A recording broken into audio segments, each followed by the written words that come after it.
wabarakatuh. Waalaikumsalam warahmatullahi wabarakatuh. Alhamdulillahirabbil alamin. Wassalatu wassalamu ala asrofil anbiya wal mursalin wa ala alihi washabihi ajmain. Amma ba'du. Pertama-tama kita marilah panjatkan puji syukur kehadirat Allah Subhanahu wa taala yang mana pada hari ini hari Jumat di SMK As-Salamah kita bisa mendapat kesempatan yaitu dalam kegiatan pendampingan PI 3. Sebelumnya saya menyapa dari CGP kita Ibu Sadiah. Gimana Bu? Keadaannya sehat? Alhamdulillah Tetap sehat semangat Pak. Bu ya. Semangat saya Pak. Optimis insya Allah. Amin ya rabbal alamin. Baik Bu. Pendampingan yang ketiga ini ada bagian awal pendampingan yaitu sekitar 20 menit. Kemudian inti pendampingan 145 menit. Dan yang bagian akhir pendampingan 15 menit. Itu alokasi waktu yang akan kita gunakan pada kesempatan ini. Kemudian tema pendampingan masih implementasi pembelajaran yang berpihak pada murid. Fokus pendampingan yang pertama refleksi hasil survei, feedback 360 derajat. Penilaian sendiri tentang kompetensi guru penggerak. Yang kedua, diskusi rencana menerapkan pembelajaran sosial emosional. Dan yang ketiga, diskusi hasil lokakarya 2, keterlaksanaan dari tahapan Bagja. Itu Bu yang akan kita bahas, ada 3 poin. Yang pertama, refleksi hasil survei feedback 360 derajat. Ya, seperti yang kemarin Bu ya, PI 2 kita sudah melaksanakan ya. Dan Ibu juga sudah mendapat survei ya. Yang pertama dari diri sendiri ada Bu? Ada. Diri sendiri. Ya, baik Bu, dari diri sendiri dulu. Dari asesmen mandiri ya Pak? Asesmen mandiri ya? Ya, baik, bisa dilihat ini asesmen mandiri. Ada alhamdulillah sudah isi ya. Sudah diisi, alhamdulillah selesai yang diri sendiri. Kemudian yang kedua dari kepala sekolah. Bapak Kepala Sekolah. Kepala Sekolah kita lihat juga. Ini dari Kepala Sekolah ya, jadi itu juga alhamdulillah ya. Dan ini ada umpan balik perilaku yang perlu CGP terus lanjutkan ya. Perilaku baik terhadap orang lain, perilaku disiplin dan tepat waktu, perilaku rajin dan tidak mudah menyerah. Kemudian perilaku yang perlu CGP hentikan, jangan sering mempersilahkan murid yang rajin untuk menjawab. Sesekali berikan kesempatan murid yang diam untuk berbicara. Iya Ibu, emang kadang-kadang yang diam itu disuruh berbicara susah Bu ya. Tapi mungkin sekarang Ibu ada punya apa solusinya, tekniknya gimana sih yang diam bisa berbicara Bu? Iya Pak, kalau di kelas itu memang ada yang pendiam juga, kan memang berbeda-beda setiap murid ya Pak ya. Yeah. Gitu. Teknik yang saya lakukan bergantian bertanya kepada semua siswa. Jadi bergantian bertanya, kalau yang satu siswa sudah menjawab, nanti saya memanggil siswa yang lain untuk menjawab pertanyaan ataupun bertanya. Iya, jadi disuruh semua bisa menjawab gitu ya. Jadi sih dia ada kesiapan secara ini. Jadi karena yang lain juga menjawab, masa dia nggak mau menjawab? Betul, itu mungkin begitu caranya. Kemudian yang selanjutnya, perilaku yang perlu CGP mulai lakukan. Perilaku memberikan motivasi yang kuat dalam menerima pelajaran untuk semua murid-murid di kelas. Ya, jadi memotivasi semua murid di kelas. Baik, itu mungkin dari kepala sekolah. sudah saya lihat dan sudah diisi. Alhamdulillah ada refleksinya. Selanjutnya Ibu mohon dibacakan dari Ibu siapa Ibu? Dari Ibu Sri Resiningrum. Ibu Sri. Ibu ya. Sri Resiningrum. Sri Resiningrum. Itu sebagai guru apa Bu? Guru produktif perkantoran. Produktif. Ya. Diisi semua Bu? Ya, Alhamdulillah diisi semua Pak. Ya. Kemudian refleksinya Bu? Umpan balik juga terisi. Ya. Secara keseluruhan sudah menguasai kompetensi bidang studi yang diajarkan oleh guru yang bersangkutan, dimulai dari membuka, mengkondisikan kelas saat mengajar dan menutup materi ajar. Baik ya. Selanjutnya dari ini perilaku. Dari Ibu. Perilakunya ya, silakan. Perilaku yang perlu CGP terus lanjutkan, tingkatkan terus kompetensi untuk dengan menambah pengetahuan dan keterampilan lewat studi banding dengan guru-guru mata pelajaran. Studi banding Bu ya? Ya. Studi banding. Maksudnya gimana Bu studi bandingnya nih?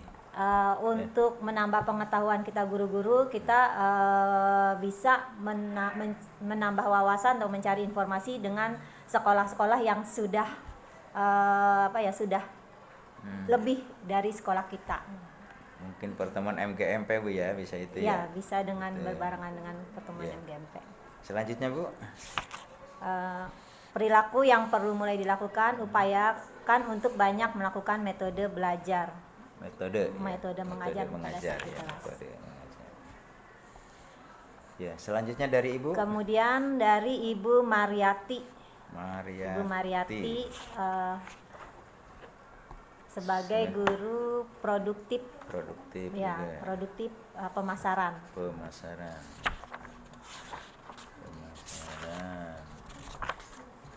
Ya, diisi semua nih. Alhamdulillah. Ya, diisi semua. Umpan baliknya terhadap saya. Penguasaan kompetensi guru penggerak sudah sangat baik dan harap dilanjutkan. Baik, ya. Untuk perilaku yang perlu CGP terus lanjutkan, melakukan kolaborasi dengan rekan guru lain. Kolaborasi. Nah, baik. Ini perilaku yang dihentikan perlu Pak? Apa itu? Ini apa? Nggak usah. Iya, nggak usah, lanjut aja. Perilaku yang perlu CGP mulai lakukan, sikap melaksanakan kegiatan praktik dengan cara kolaborasi dengan sesama guru. Kolaborasi ya. Ibu pernah kolaborasi? Ya, kolaborasi dengan kewirausahaan Pak, mata pelajaran. Tapi dengan mata pelajaran pemasaran ini kita mungkin mudah-mudahan semester depan dilaksanakan. Ya. Ya, jadi ada waktu-waktunya Bu ya? Iya, ada waktunya. Itu ya. Selanjutnya Bu, nomor 3 dari Ibu. Ibu Uswatun Hasanah. Uswatun Hasanah sebagai guru BK. BK ya. Guru BK ini diisi semua.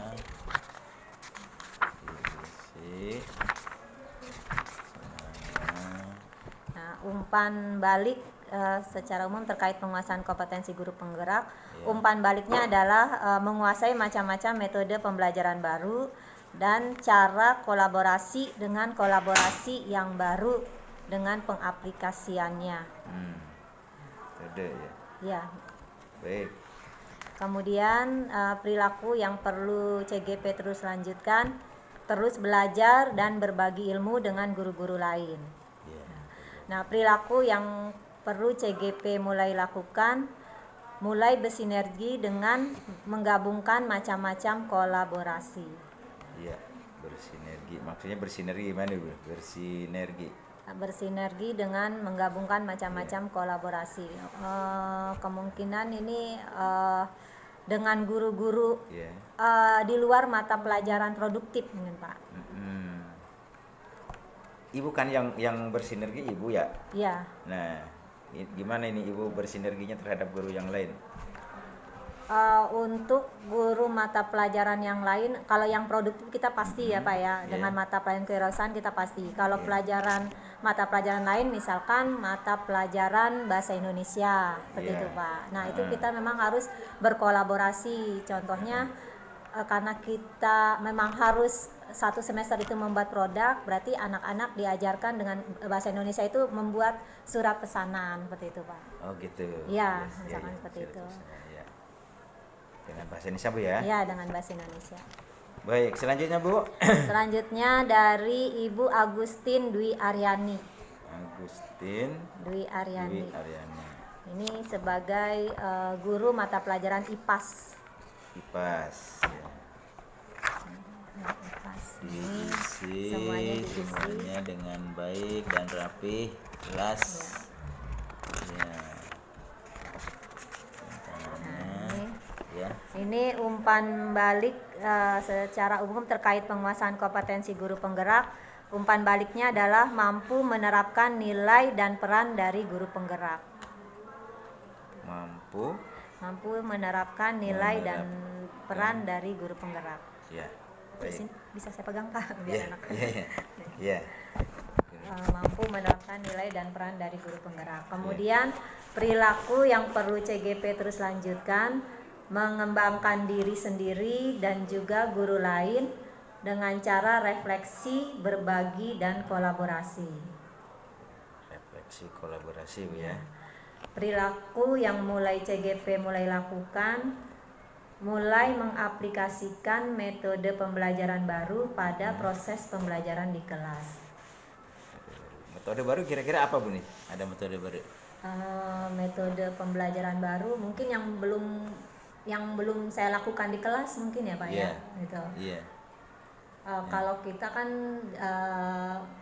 misalkan kita dengan praktek PBL, mungkin ini dengan yang lainnya, seperti apa ya, metode pembelajaran PJBL mungkin ya yang PJBL. Inquiry udah Bu?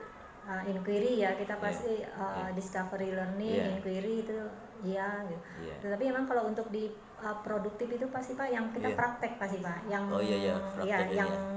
apa ya produk project based learning gitu kita yang harus. Inovasi baru kan Bu?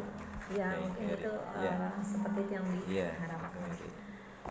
Kemudian dari Ibu Hana Ulfa Amanda. Ibu Hana Ulfa Amanda ini sebagai guru matematika Pak, kelas 10. Ini semuanya sudah diisi semua. Ini diisi semua. Nah, ini umpan balik terkait penguasaan kompetensi guru penggerak. Di sini program guru penggerak menonjolkan pada peningkatan belajar siswa yang mencakup seluruh komponen, tidak hanya kemampuan belajar melainkan menghasilkan karakter yang baik. Ini maksudnya untuk saya ini sepertinya Pak. Iya, karakter ya. Iya, menghasilkan karakter yang baik. Kemudian perilaku yang perlu CGP terus lanjutkan, menjadi inisiator bagi rekan guru lain terkait pengembangan pembelajaran di sekolah. Ini bagus Bu Hana ya? Iya, Bu Hana. Iya, inisiator betul. Ya, kemudian perilaku yang perlu CGP mulai lakukan, selalu optimis dan semangat untuk menjadi penggagas demi meningkatkan pembelajaran di sekolah. Iya, baik Bu itu. Baik sekali. Selesai Bu ya? Selesai. Dari siswa ada Bu? Dari siswa ini Pak. Pertama dari Siti Wahdah. Siti Wahdah. Kelas 12 nih Pak. Kelas 12. Ya. Jurusannya apa Bu? Jurusan OTKP, otomatisasi tata kelola perkantoran. OTKP. Kedua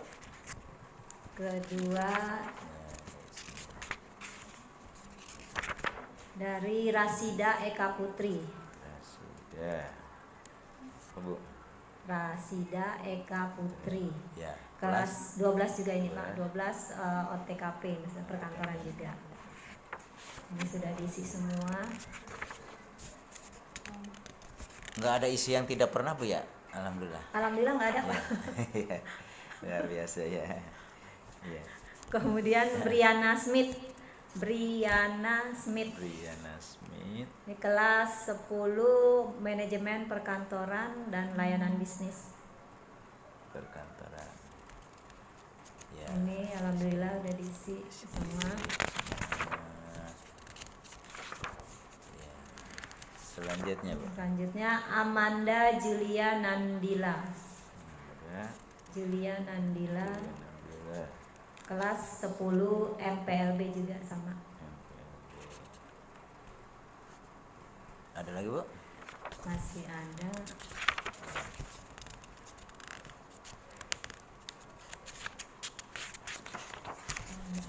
Regina Siti Sarah kelas 10 MPLB juga.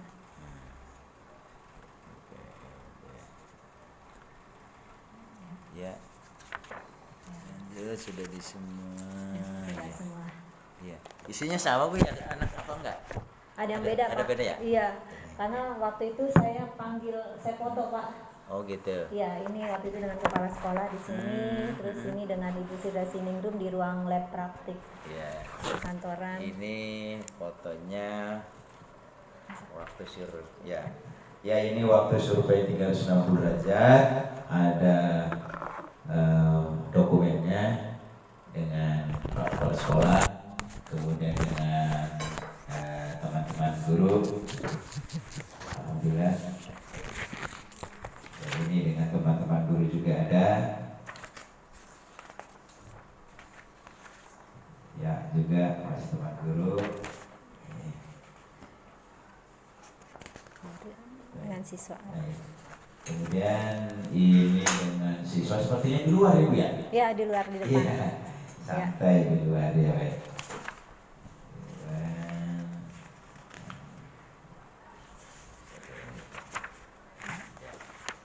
Kalau ini di mana, Bu? Di ruangan, Bu? Di depan lapangan. Di depan lapangan ini. Ya.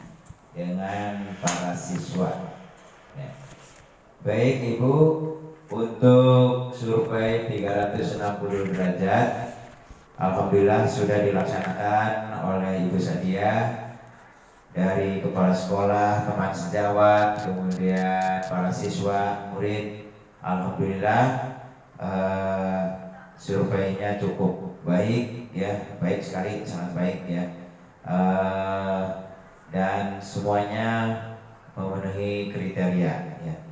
Baik, selanjutnya Ibu, kita lanjutkan ke bagian yang kedua, yaitu tentang pembelajaran sosial emosional. Nah, ini saya rapikan dulu, berarti sudah selesai.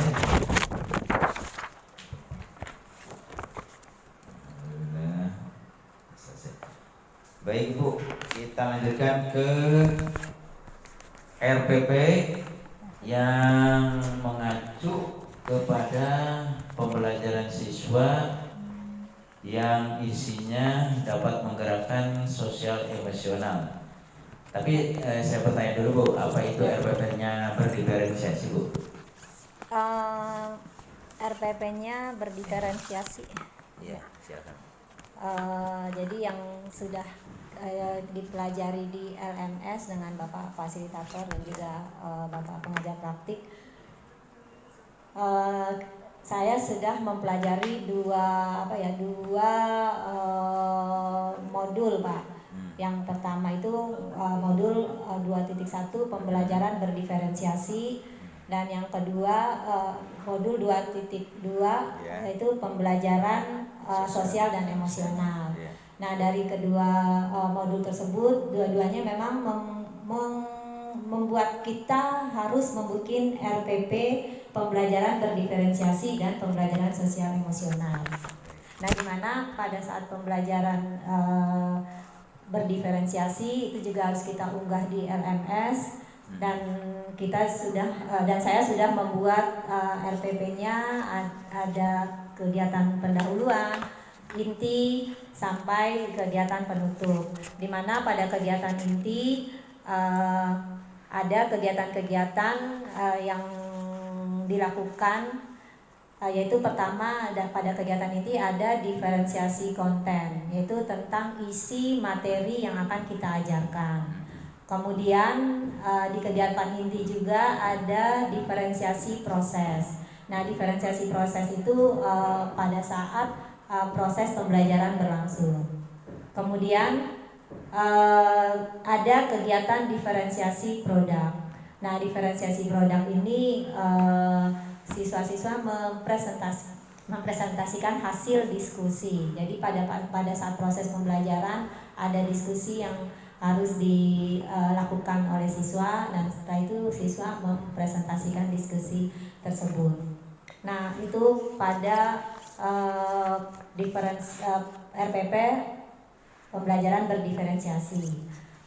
Kalau pada RPP pembelajaran sosial dan emosional, di sini juga kita mengunggah dari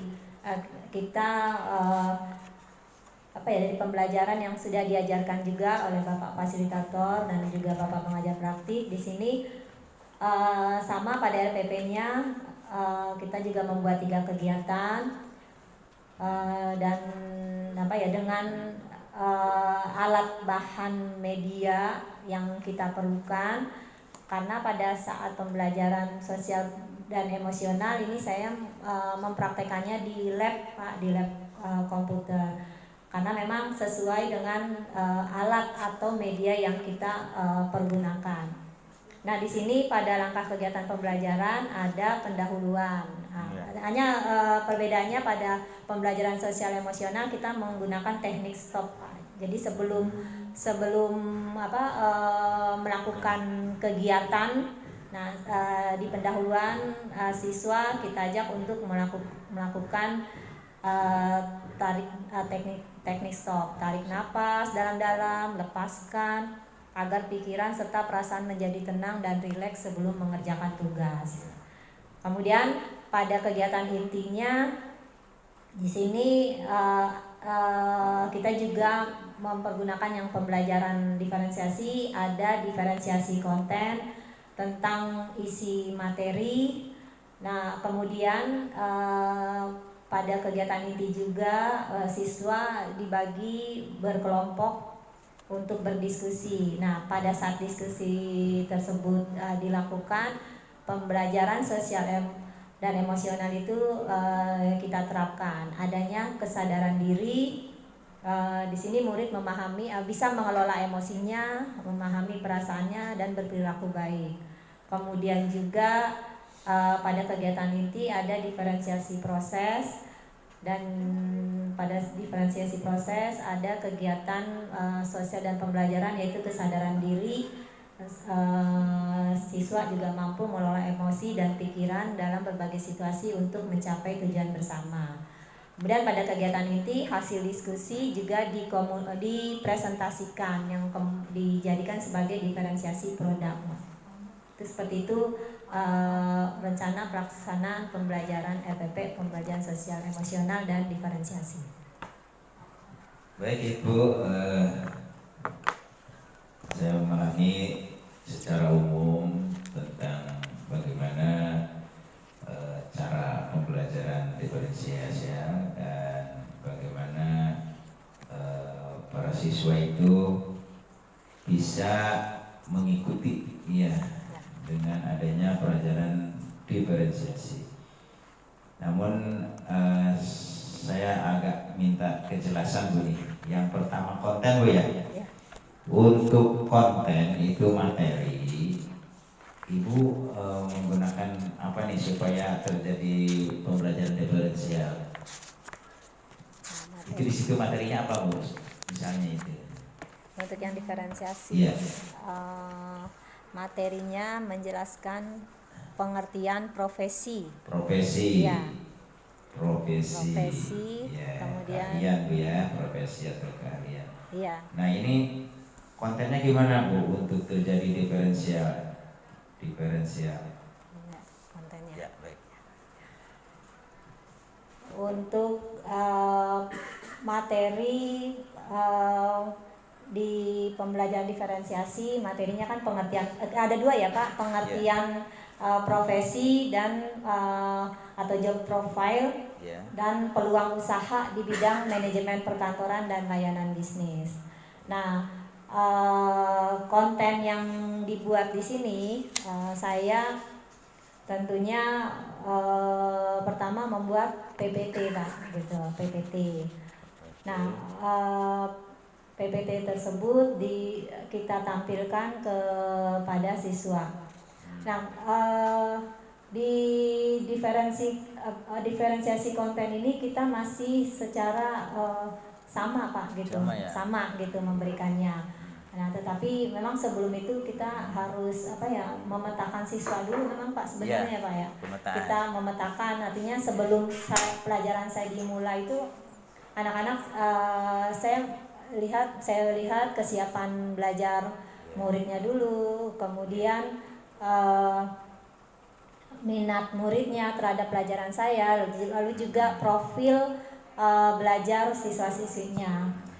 Nah, di diferensiasi konten ini saya masih memberikan secara menyeluruh, masih sama Pak, karena saya menampilkan PPT. Baik. Nah, kemudian pada diferensiasi proses, nah ini di sini baru saya kelompok-kelompokkan Pak, gitu. Saya kelompok-kelompokkan sesuai pemetaan tadi, gitu. Nah, memang dari 36 siswa di kelas berbeda-beda Pak pada saat kita memberikan materi maupun tugas pada siswa itu berbeda. Jadi untuk setelah kita petakan, nah siswa memang di situ kita berikan kebebasan Pak untuk membuat tugasnya gitu. Kadang mereka ada yang senang dengan ini Pak gambar gitu loh Pak. Daripada kalau kita menjelaskan secara ceramah sudah tidak mau udah kurang masuk ya. Iya gitu kan. Jadi dengan gambar mereka senang, disesuaikan dengan pemetaan itu tadi Pak.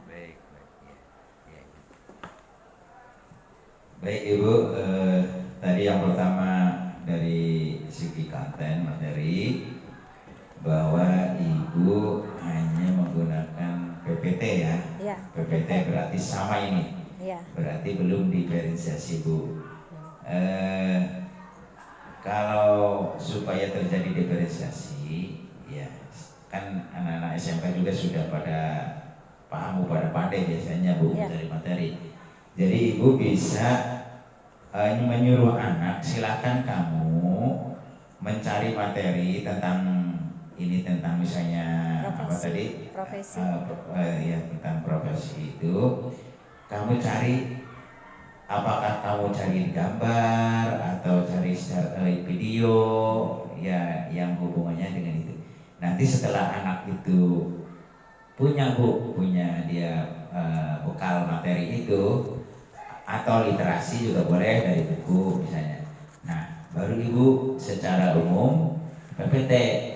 Nah jadi itu tetap terjadi diferensiasi karena anak sebelumnya sudah disuruh memilih mau materinya, kamu memilih apa nih, video, gambar, atau misalnya buku juga boleh Bu, atau literasi. Saya bawa buku Bu, nah ini materinya, nah itu juga boleh. Yang penting terjadi diferensiasi. Kemudian Ibu nanti secara menyeluruh di PPT supaya anak itu ada kesamaan ya, kesamaan pengertian. Nah Ibu masuk tuh PPT ya, itu Bu boleh cakap juga. Kemudian selanjutnya ke proses tadi Ibu membagi siswa ya kelompok. Nah ini kelompok biasanya berapa orang Bu? Kelompok 1, 2, 3, 4, 5. 5. Iya. Satu kelompok 5 orang. Satu kelompok 6. 6. Jadi satu kelompoknya 6, ada 5 kelompok Bu ya. Iya, 5 kelompok. Kemudian dari 5 kelompok itu Ibu memberi tugas apa? Tugas di sini yang berkaitan dengan profesi Pak. Ya. Misalkan anak disuruh mencari jenis-jenis profesi seperti itu Pak. Oh iya. Ya, jenis-jenis profesi, pekerjaan, lalu pelaku wirausaha seperti itu. Jadi berupa pertanyaan Bu, apa gimana? Jenis-jenis profesi itu kan. Jenis-jenis profesi disuruh mencari gitu ya. Itu mencari. Berarti materi juga ya. Jenis-jenis profesi ya. Ini benar Bu ini. Ini yang dimaksud dengan konten materi.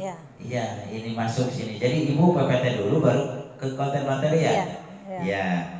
Terus dalam bentuk kelompok. Ya, bentuk kelompok. Baik. Nah, kemudian terjadi sosial emosionalnya di mana Bu nanti? Di proses. Bu. Ya. Pada saat pembentukan kelompok itu terjadi diskusi antar siswa. Nah, di situ ada terjadi pembelajaran sosial dan emosional.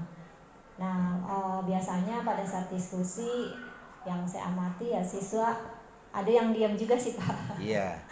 Ada yang diam, ada yang berbicara juga. Iya. Kemudian ada juga yang sibuk mencari informasi, seperti itu.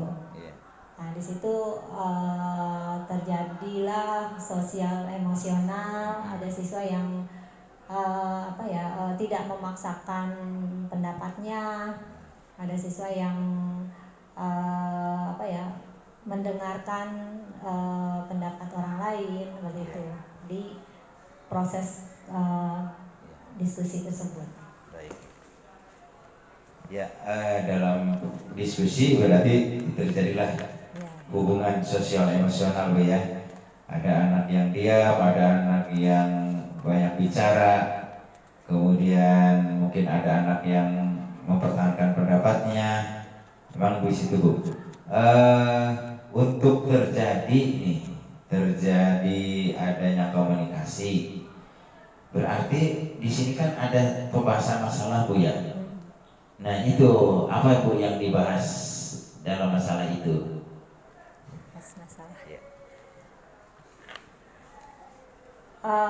Karena materinya mendiskusikan tentang jenis profesi pekerjaan, kemudian pelaku wirausaha dan peluang usaha.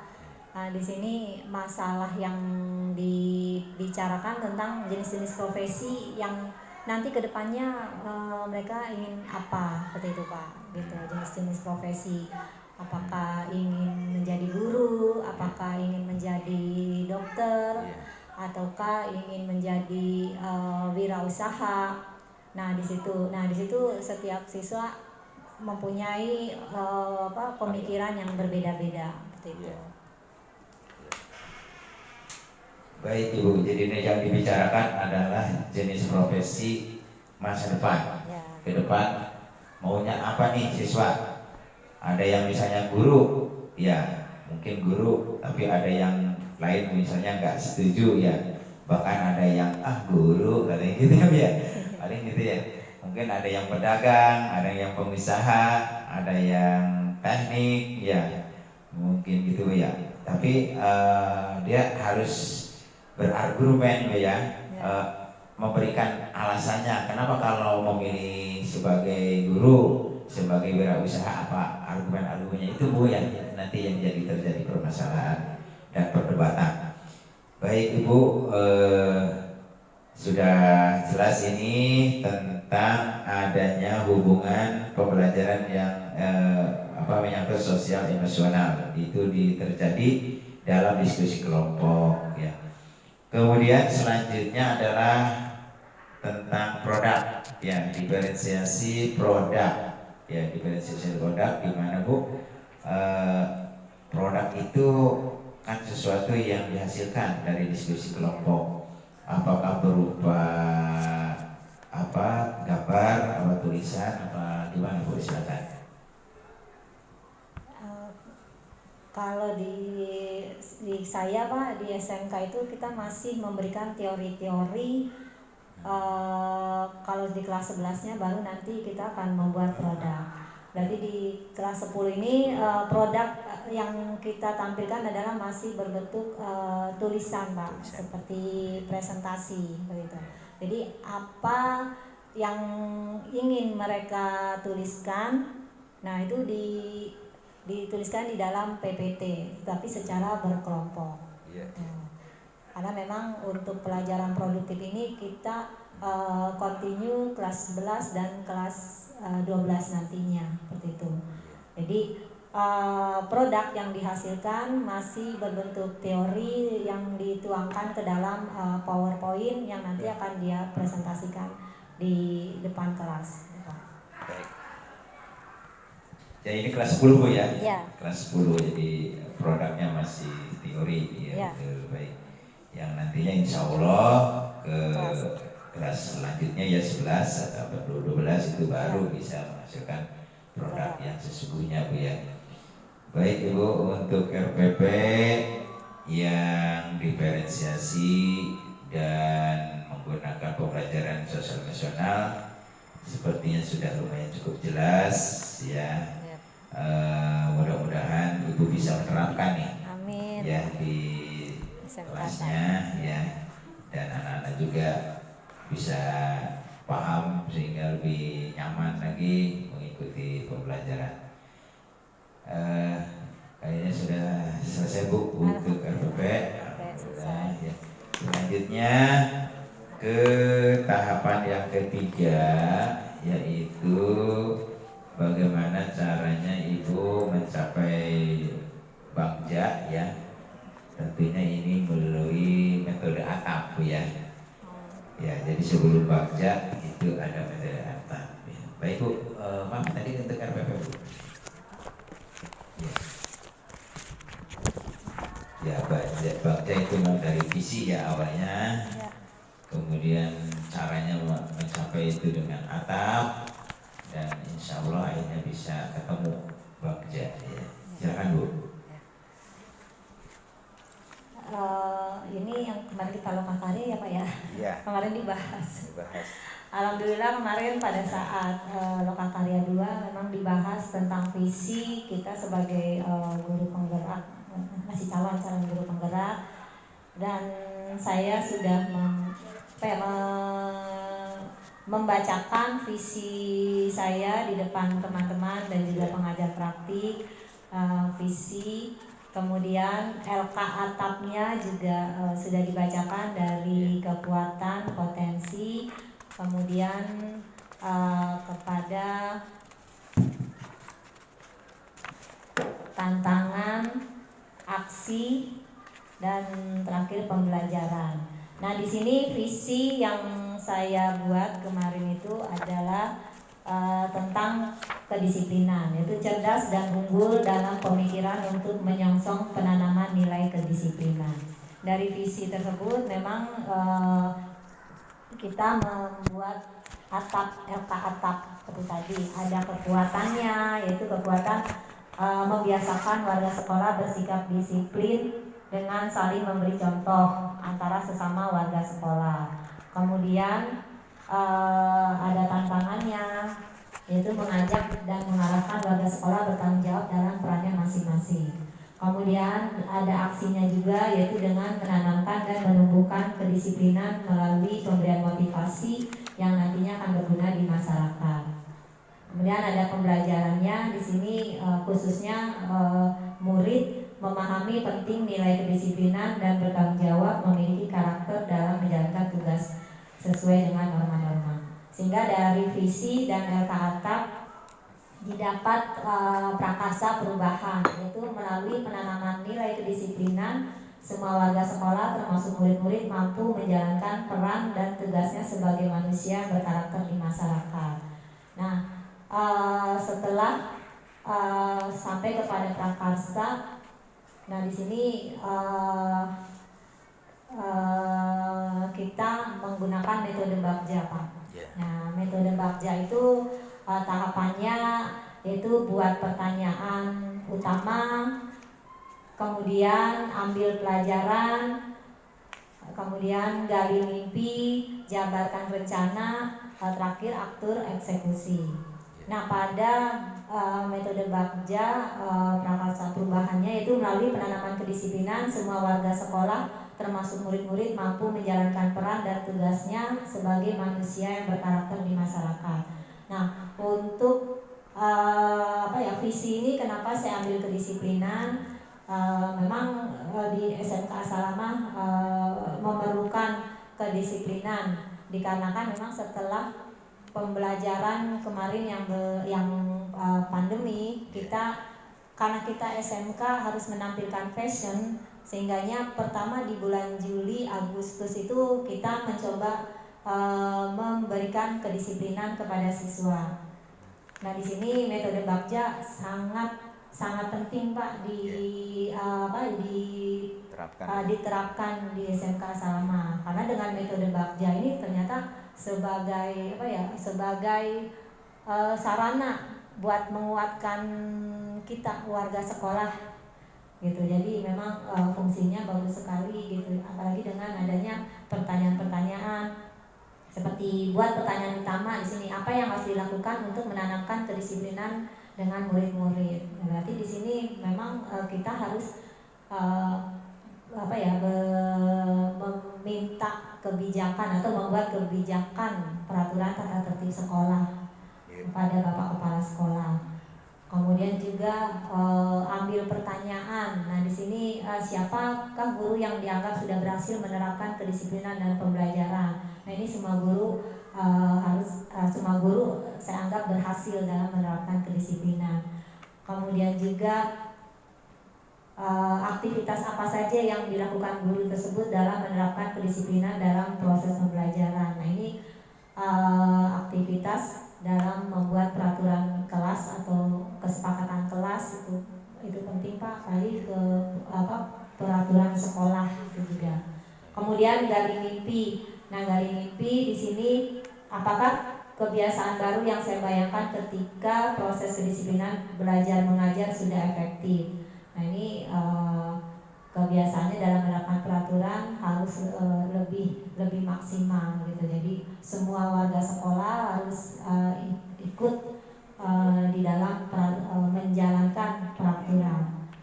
Kemudian juga jabarkan rencana apa langkah yang paling sederhana yang saya lakukan. Nah, ini membuat target minimal kita di sini ada satu perubahan kecil dari siswa. Contohnya waktu itu kan pada saat masuk memang Pak, terus rambutnya itu mereka banyak yang gondrong terus warna-warna rambutnya, tapi setelah kita berikan kesepakatan sekolah dan kesepakatan kelas itu, alhamdulillah perubahan sikap dari siswa itu mulai terlihat, walaupun sedikit tapi alhamdulillah gitu ada. Kemudian juga sepatu, mereka sudah mempergunakan sepatu hitam gitu.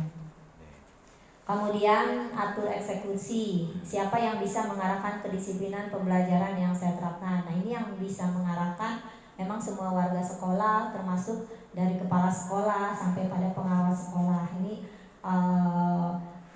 ikut mengarahkan kedisiplinan. Ini biasanya kita memberikan kedisiplinan kalau Bapak Kepala Sekolah itu di saat upacara bendera Pak. Iya, setiap hari Senin gitu. Itu memberikan pengarahan kepada murid-murid. Jadi semua struktural pada saat upacara bendera hari Senin itu memberikan pengarahan tentang kedisiplinan. Jadi memang metode Bagja ini penting dari Pak untuk ada di SMK Salama terutama. Baik, ya. Ya, terima kasih Ibu Sadia sudah menjelaskan tentang Bagja ya, yang tujuan utamanya adalah supaya kedisiplinan lebih meningkat di sekolah. Baik, itu hasilnya sudah ada sedikit, walaupun sedikit sudah ada, rambut, sepatu dan sebagainya dilakukan pada saat upacara. Sebelum ke Bagja Bu, saya ini dulu Bu, mau tanya ke atap Bu ya ke atap dulu ya. Yang A pertama ya itu adalah aset Bu ya. Iya, aset. Nah, itu asetnya Bu di sini apa kira-kira asetnya? Aset. Ya. Atap aset, kekuatan aset potensi sekolah. Dan di sini asetnya di sini warga sekolah Pak. Warga sekolah. Termasuk murid-murid semua ini membiasakan sikap dan perilaku disiplin, tentunya dengan saling memberi contoh. Jadi kepada sesama warga sekolah. Jadi kalau di SMK Salama ini biasanya Bapak Kepala Sekolah Pak yang pertama menjadi contoh. Jadi kita kalau pagi itu Bapak Kepala Sekolah itu udah ada di depan gerbang Pak. Berarti waktu ya Bu? Iya, waktu Bapak Kepala Sekolah di depan gerbang. Kemudian di kita ini guru-guru wali kelas ini piket untuk di depan gerbang bersama anak siswa OSIS. Iya. Ya, itu seperti itu aset pertama Pak. Iya. Ya, sambut pagi ceria. Iya, sambut pagi ceria. Kemudian yang kedua T, tantangan Bu. Ya. Apa nih kira-kira tantangan yang ada di sini ya? Untuk tantangan tentunya ada di SMK Salma itu ada Pak untuk kedisiplinan. Di sini kan memang mengajak dan mengarahkan warga sekolah bertanggung jawab dalam perannya masing-masing. Nah memang pada saat pelaksanaannya ya kadang-kadang pemikiran dari guru-guru ya itu tantangan kita Pak gitu. Karena memang kalau tadi kan saya katakan kepala sekolah itu pagi jam 6:30 udah ada di gerbang gitu, dan wali kelas maupun anak OSIS juga sudah ada di gerbang untuk menyambut guru-guru dan teman-temannya yang datang. Nah ini ada tantangannya pasti ada dari teman-teman juga yang belum maksimal melaksanakannya itu seperti itu kedisiplinan. Iya.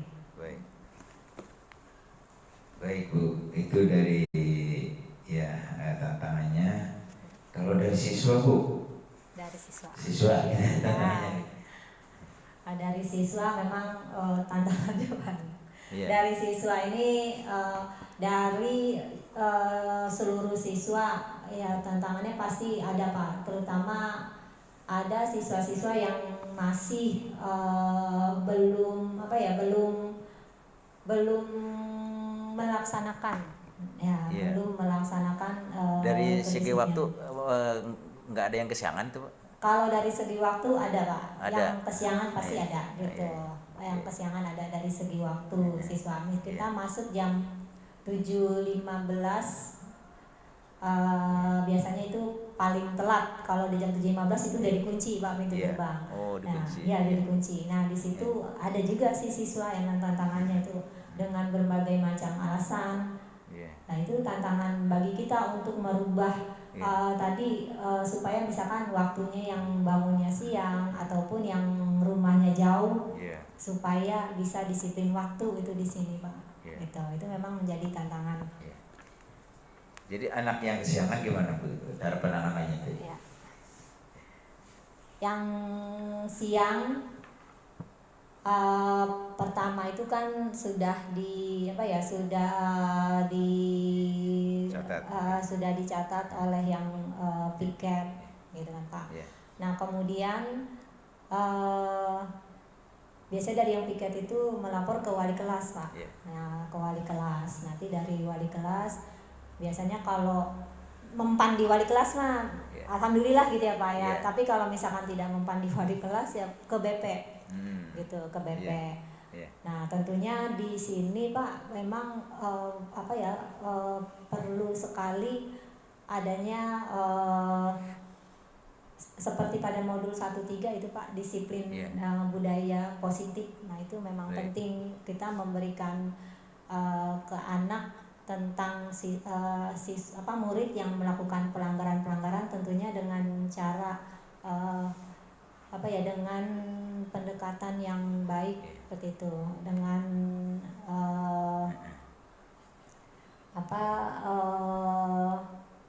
restitusi restitusi segitiga seperti itu. Memang anak-anak sekarang beda Pak gitu.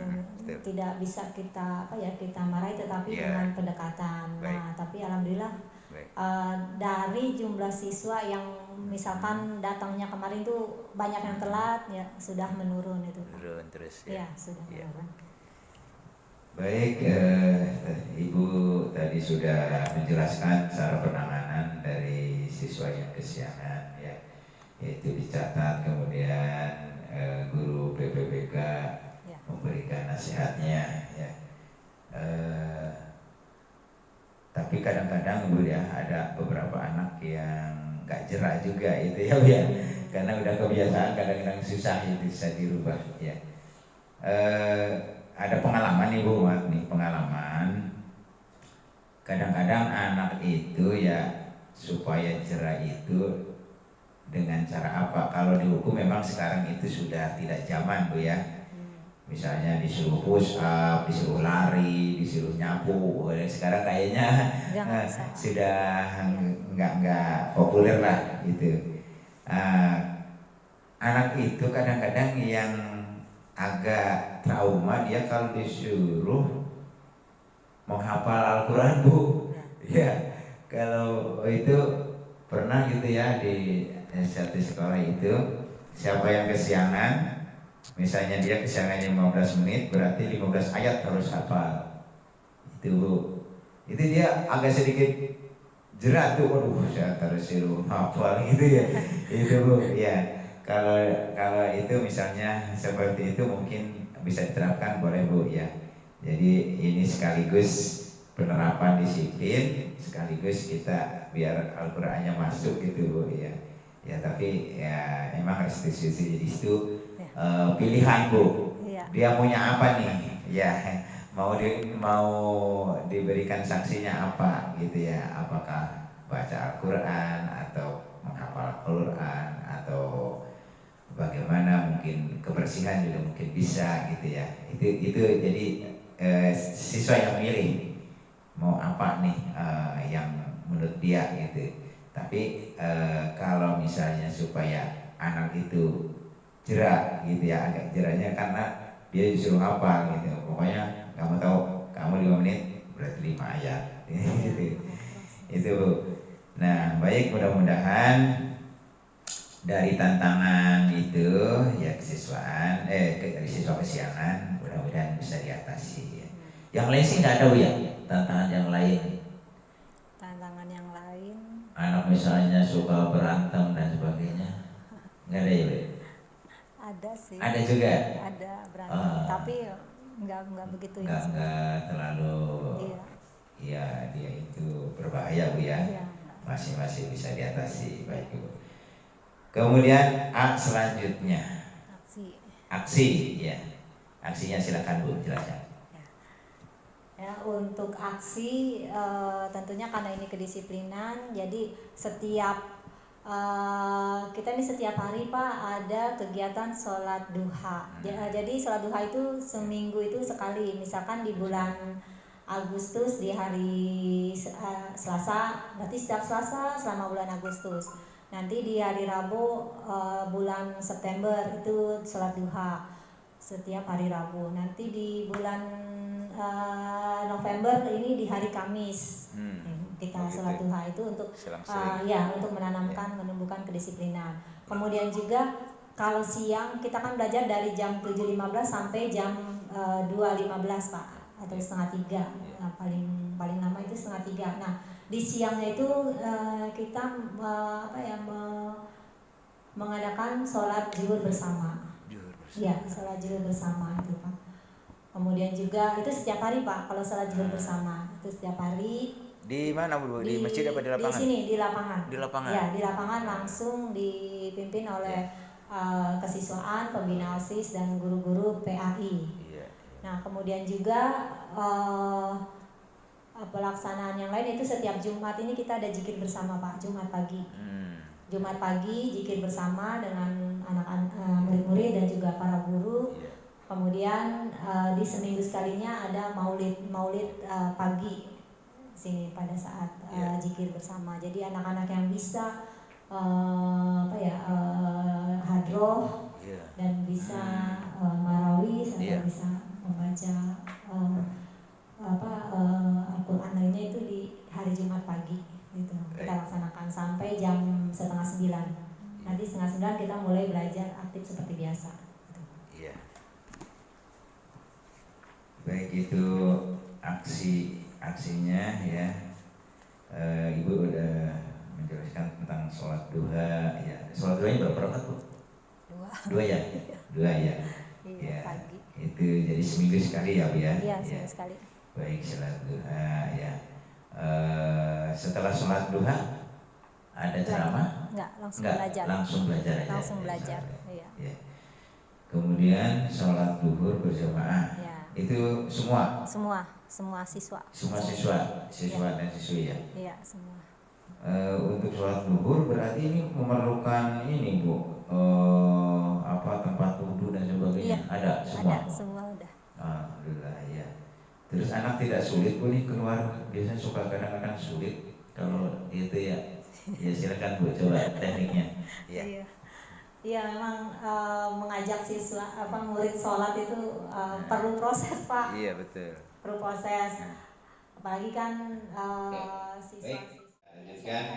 Tadi sampai pada P, yaitu pembelajaran di kelas, di mana Ibu tadi sudah menjelaskan bahwa untuk mencapai pembelajaran yang harmonis, yang ideal, itu perlu waktu, sehingga kita perlu ada kesepakatan kelas, keyakinan kelas, dan kesepakatan itu seharusnya dijunjung tinggi serta dilaksanakan oleh seluruh warga sekolah, atau di kelas, kalau kesepakatan kelas berarti seluruh warga kelas, seluruh siswa yang ada di kelas.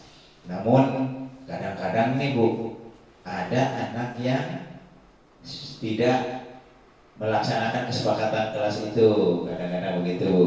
Jadi ya pelanggaran lah, ada pelanggaran. Nah ini Bu, gimana cara mengatasi anak seperti itu Bu? Silakan Bu. Ya, pada saat pembelajaran memang Pak, dari satu kelas memang ada sih siswa yang melanggar seperti itu, tidak mengikuti kesepakatan kelas yang sudah dibuat. Nah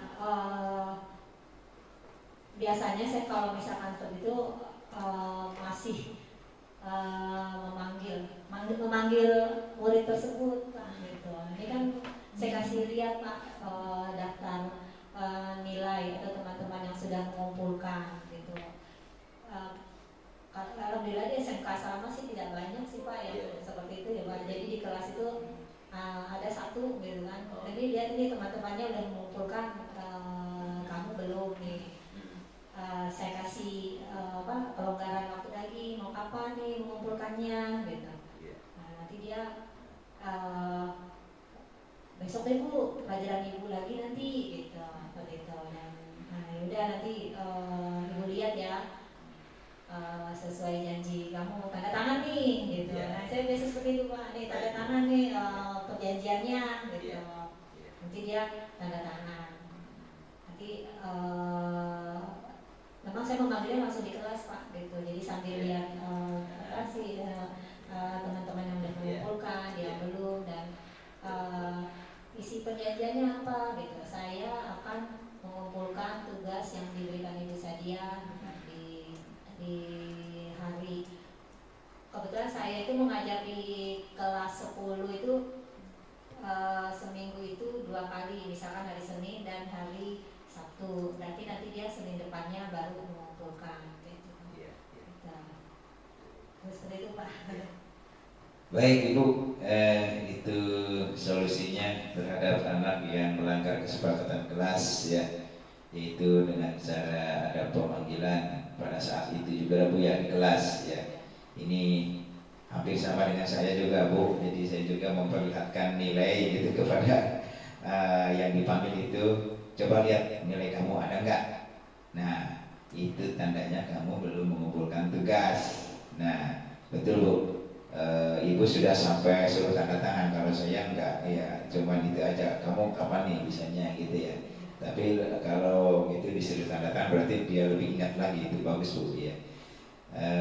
Baik, insya Allah kalau memang anaknya itu tidak istilahnya molor gitu ya, tidak mengulangi lagi kesalahan ya. Tapi ada juga Bu, ada yang sudah 2-3 kali ya, kadang-kadang ketiga kalinya saya panggil, gimana sih lupa Pak gitu, kadang-kadang seperti itu ya. Ya itu saya kadang-kadang melebar Bu kalau gitu. Kalau memang anaknya itu kelihatannya agak sulit itu diatasi, saya suka agak melebar. Saya bertanya kepada keadaan keluarga dia, ya mulai dari orang tuanya atau saudaranya, kakak adik, saya suka tanya itu gimana keadaannya. Dan kadang-kadang dia posisinya memang posisi yang sulit di keluarga. Nah itu baru di situ biar rada agak-agak sadar, rada ternyuh bahwa keadaan ayahnya begini, keadaan ibunya begini juga. Nah, di rumahnya juga kurang kondusif. Nah, itu Bu, perlu kita cari solusi. Ya, emang ini sebenarnya guru BPK ya, tapi ya masa semua harus guru BPK ya, karena kita juga ya seharusnya, karena anak ini kayak sudah terlalu istimewa, maka kita juga harus tahu ya, insya Allah Bu bisa diatasi. Baik Ibu, ini mengenai penerapan Bagja ya, mudah-mudahan di SMK As-Salamah bisa tercapai dengan maksimal dan anak-anak juga bisa belajar dengan nyaman ya, sehingga menghasilkan lulusan-lulusan yang terbaik ya. Amin. Selanjutnya Ibu, terakhir ini kita sudah sampai ke terakhir, yaitu refleksi ya, refleksi. Dari refleksi itu apa yang sudah dibahas pada hari ini, juga apa yang sudah dilakukan selama kurang lebih 3 bulan menjadi guru penggerak. Mungkin ada hal-hal atau kesan-kesan yang menurut Ibu yang sangat terasa sekali. Kira-kira apa ya yang cukup dirasakan ya? Ya, silakan Ibu. Refleksi, refleksi untuk kegiatan ini Pak ya. Yeah. Untuk kegiatan ini refleksi sangat bermanfaat sekali nih Pak bagi saya, terutama pertanyaan-pertanyaan tadi Pak. Yeah. Gitu, jadi menambah apa ya wawasan saya dengan pertanyaan-pertanyaan membuat kita jadi berpikir lebih, gitu, berpikir lebih.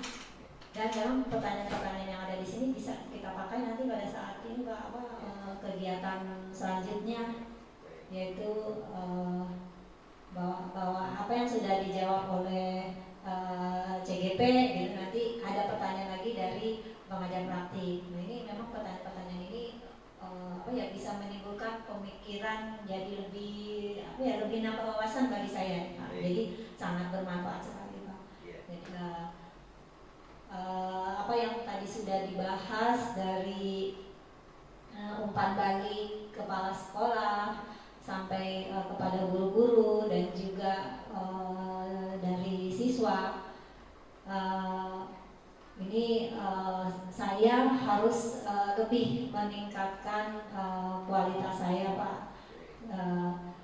apalagi di dalam program pendidikan guru penggerak ini menjadi saya lebih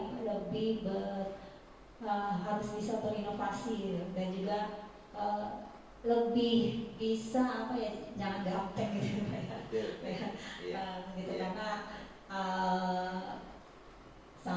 sangat baik Pak untuk peningkatan kualitas saya dan kinerja saya gitu Pak. Kemudian tadi tentang refleksi hari ini ya, sudah ya.